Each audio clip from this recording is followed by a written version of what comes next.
పరీక్ష ముగిసింది, మాటకు అర్థం తెలిసింది. సబరికొండ పిలిచింది, మణికంఠుని చేరగ పదమంది.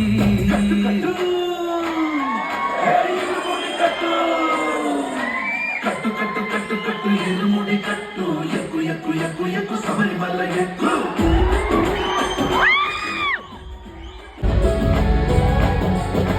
కొట్టాలి కొబ్బరికాయ, నెయ్యిని పోసి కర్పూర ధూప